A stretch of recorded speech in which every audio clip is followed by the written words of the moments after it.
Hello, welcome to this webinar on the formalization of safety reasoning organized by CLESI.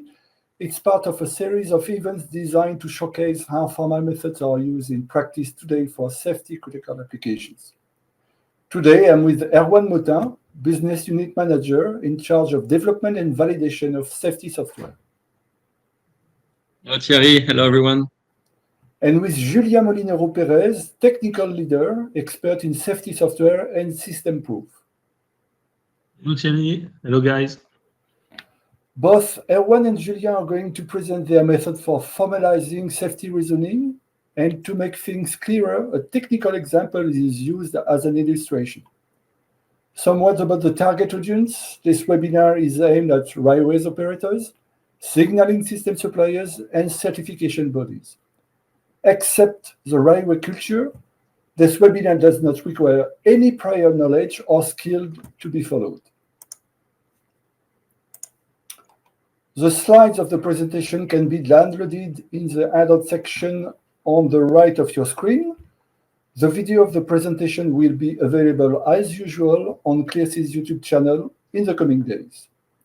During the webinar, you can ask questions in the chat room on the right of your screen again, and we will answer your question at the end of the presentation. So let me switch to the presentation slides. Erwan and Julien, the floor is yours. Thank you, Thierry. Okay. So more and more often, signaling systems are built by assembling multiple signaling subsystems. This is because operators want to buy these subsystems to different suppliers.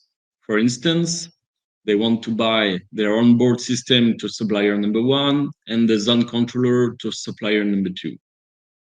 Another case can be when you have an existing line with a legacy interlocking system and you want to buy a new CBTC. Now that you have bought your multiple suppliers subsystem, you want to know that every supplier will try to be compliant with their own tender. But who is going to guarantee that the whole system is safe? In other words, does a SIL4 subsystem plus a SIL4 subsystem equal to a SIL4 system? And how can we be sure about that?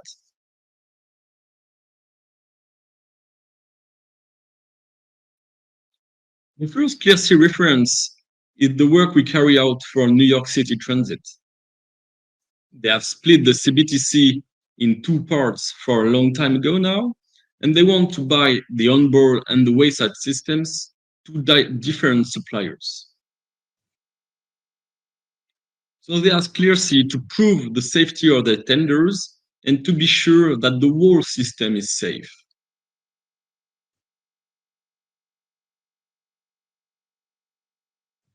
The same strategy have been chosen by the Paris Metro operator with the Optis project. It is deployed on line 3, line 5, lines 9, 6, and 11. And again, they ask us to verify the multi-supplier tender and to prove the safety of the whole system.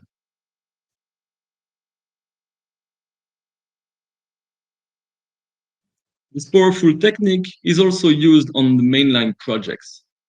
For instance, in Europe, the standards are written in order to have multiple onboard suppliers on the same line.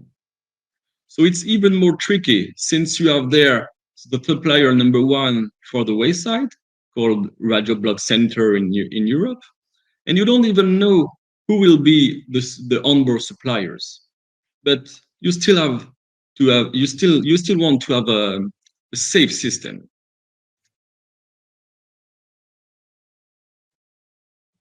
Here, for the revamping of the Marseille-Ventimiglia line between the France and Italy, the French operator, SNCF, has CLESI to prove the tender. So by proving the tender, I mean prove the whole line.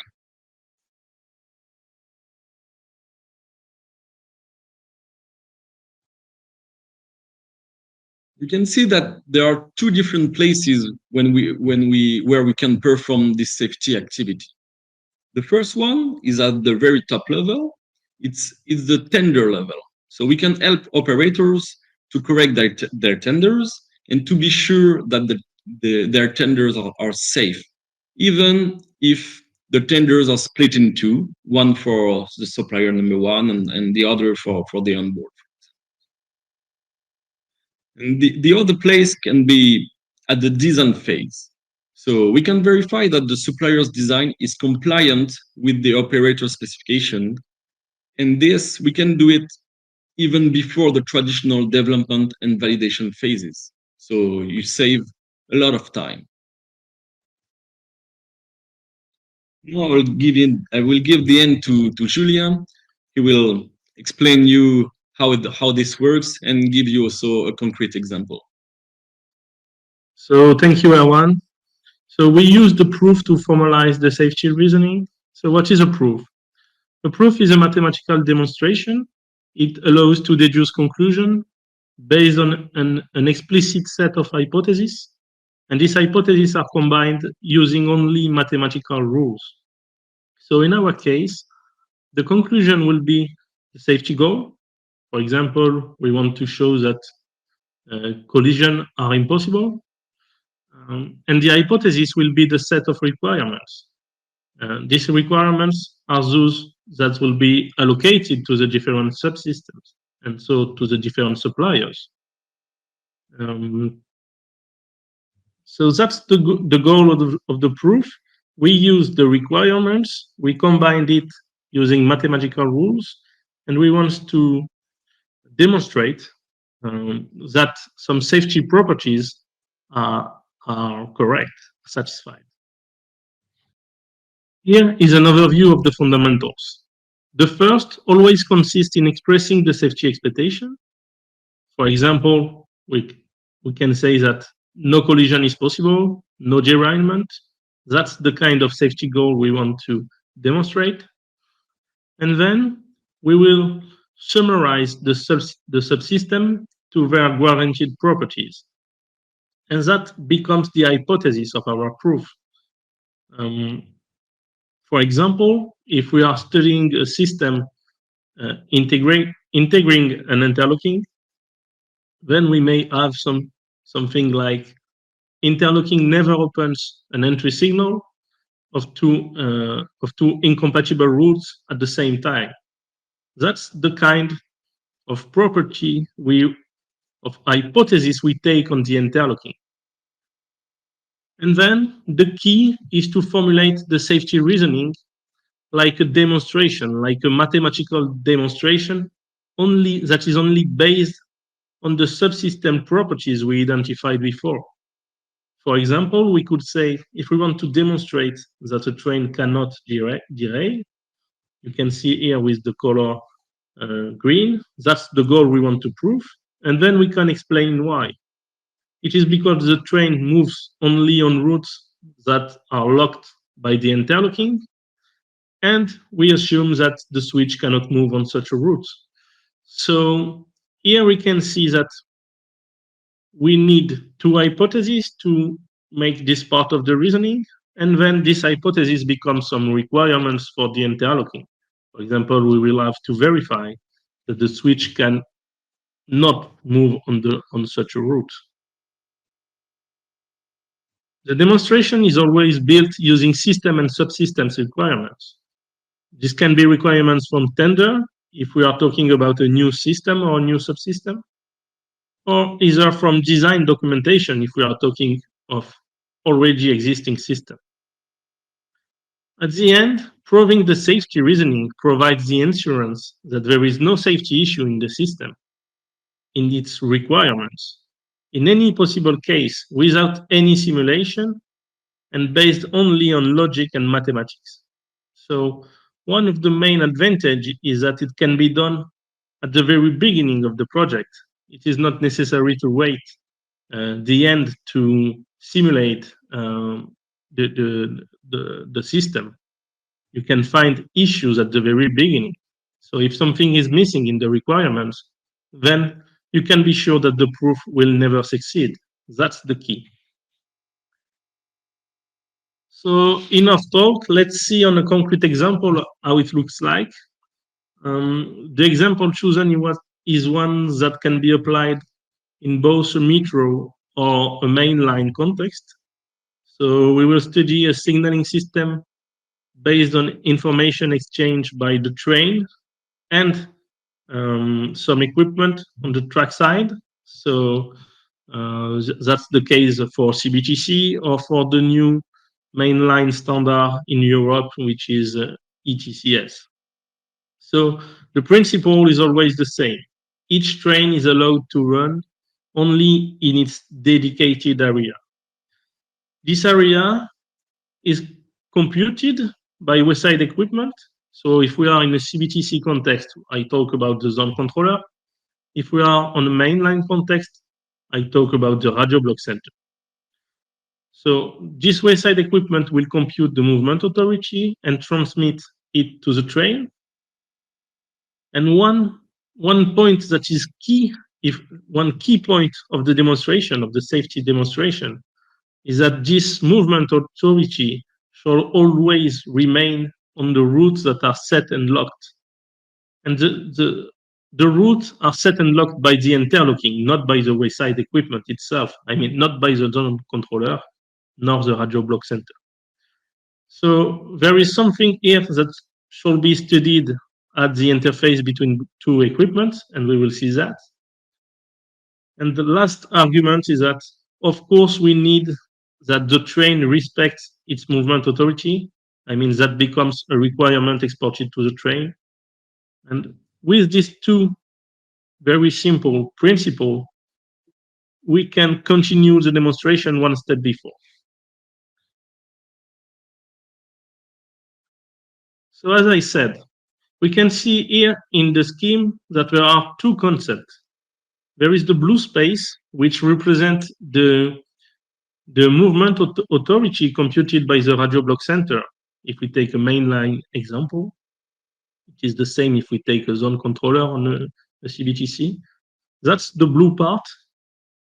And there is also the green part, which is computed by the interlocking, which represent the routes that are set and locked.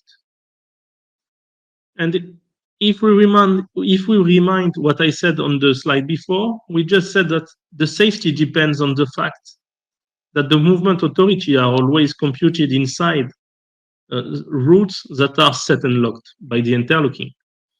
So here this means that at any time we want the blue space included into the green space. So that's the key of the demonstration.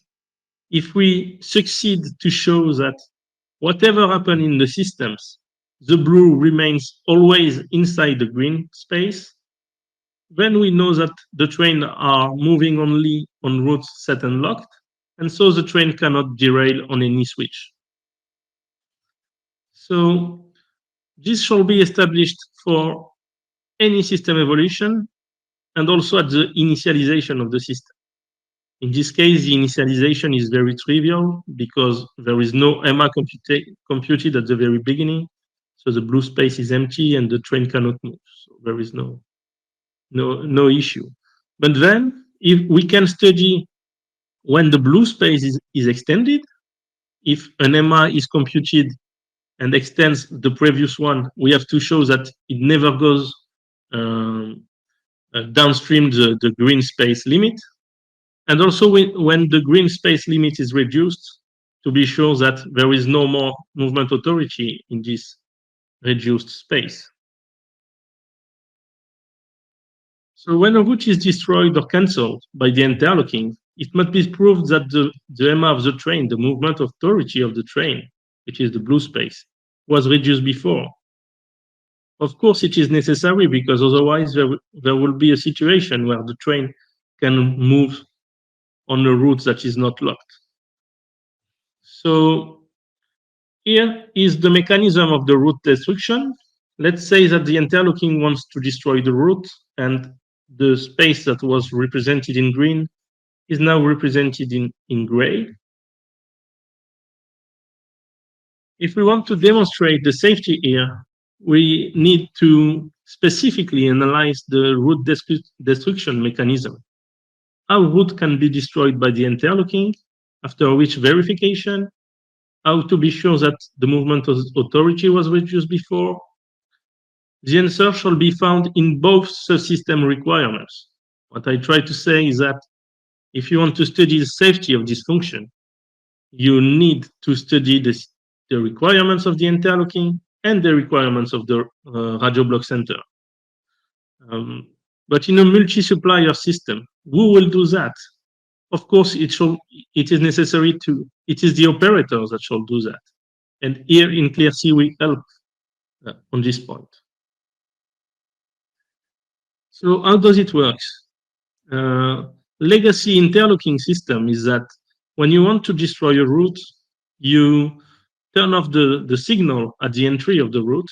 So you show red aspects, and then you wait during an amount of time, a temporization, to be sure that the driver has seen the red aspect, and the train is now no more moving. So when the driver sees a red aspect, it starts emergency braking, and the train has to stop. And maybe 60 seconds later or 80 seconds later, the train will be stopped. And at this time, the interlocking see using the track circuit if the train is stopped before the route or on the route. And depending on that, the route can be destroyed or not. That's the historical safety reasoning of such route destruction. But if we study new technology system without any visual aspect signal on the track side, then you can see that this reasoning is completely obsolete. It doesn't work anymore, because when the interlocking decides to turn off the signal, there is no more signal, so the driver will not see any change on the track. So you may say, okay, but the radio block center will see this change. Yes, and they will try to shortcut the movement authority. But what happens if this shortcut doesn't reach the train because of issues or in data transmission, because of network failure? So my purpose is to say, updating a new system with new technologies requires to update the safety reasoning. Of course, it implies changing in the historical system requirements, for instance, in the interlocking. In our case, if there is no more visual aspect for the signal, the interlocking cannot continue to destroy routes as it was doing before. So how does it work? You may have some kind of requirements like the route destruction. This requirement is allocated to the interlocking. It could say the route destruction shall be allowed only if the interlocking input, I call RGA to say route destruction authorized, is set to true. And this input is computed by the radio block center. And we expect to find a requirement on the radio block center that said, okay, the RGA output for a given signal shall be set to true only if there is no movement authority crossing the signal. And here we can see that it seems to work, because if there is a route destruction, it has been authorized before by the radio block center, and the radio block center authorizes it only if there is no movement authority crossing the signal, which means that there is no train crossing the signal.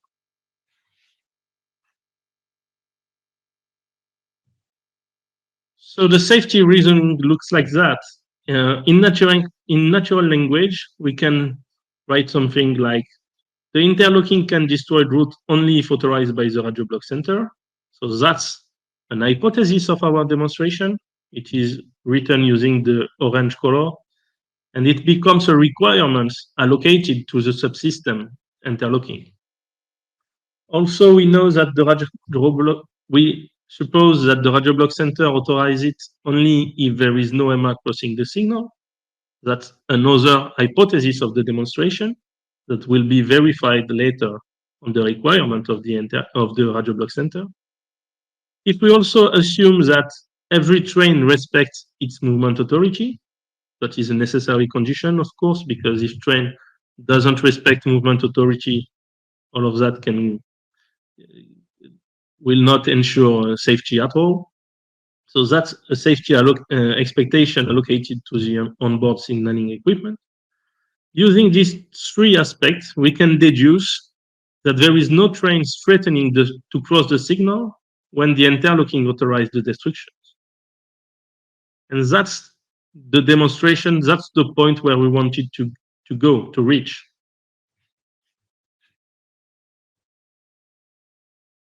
You may notice that this demonstration doesn't depend at all on any scenarios or any simulation.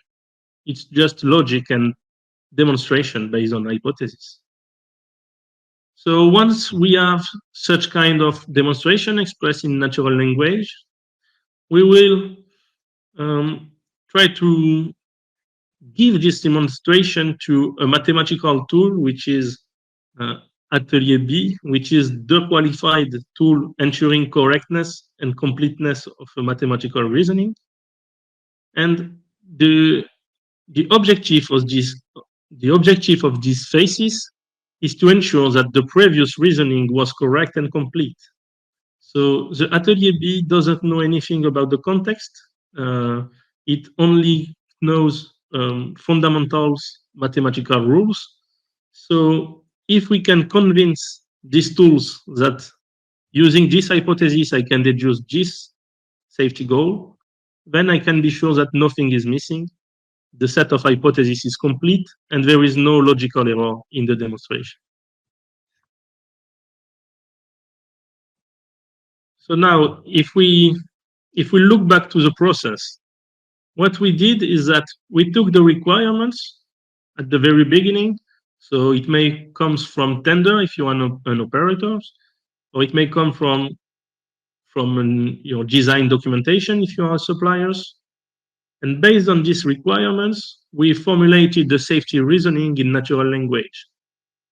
These phases sometimes shows issues that must be corrected. So requirements must be either corrected, suppressed, or added. And once we think we have something that is correct, we go to the Atelier B, which is on the right part of the slide, of the scheme. And this Atelier B will give us the mathematical insurance. So sometimes it finds defects. The requirements will also be updated. Or other times it finds some minor adjustments, something like implicit hypotheses that were forgotten in the natural language reasoning.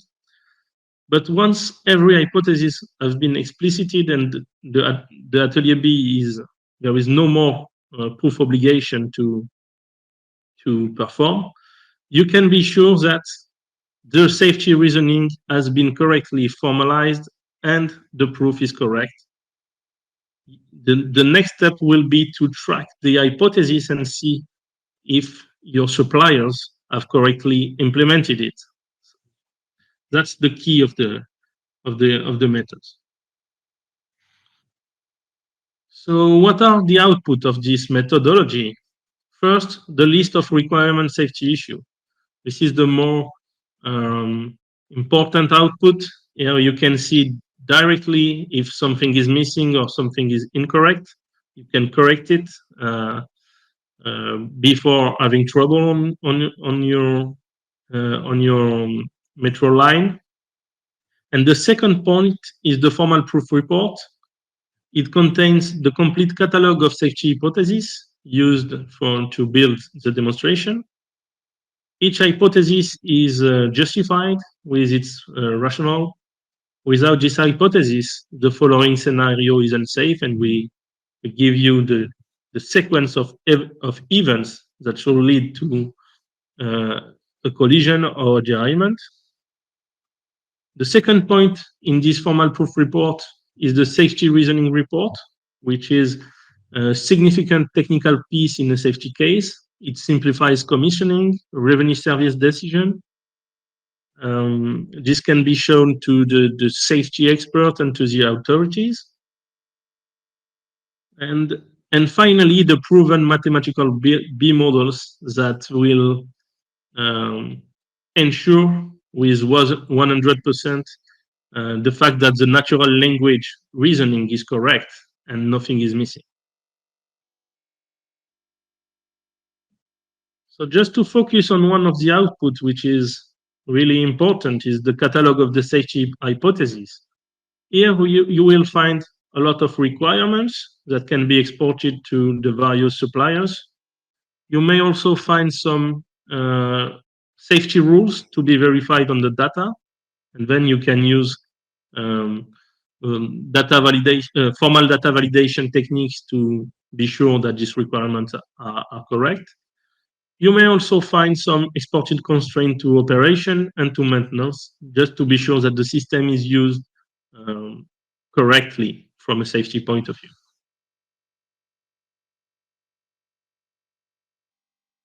What is important to remind is that the safety proof provides a technical answer to this very simple question: why the system is safe? The characteristics of this answer are important.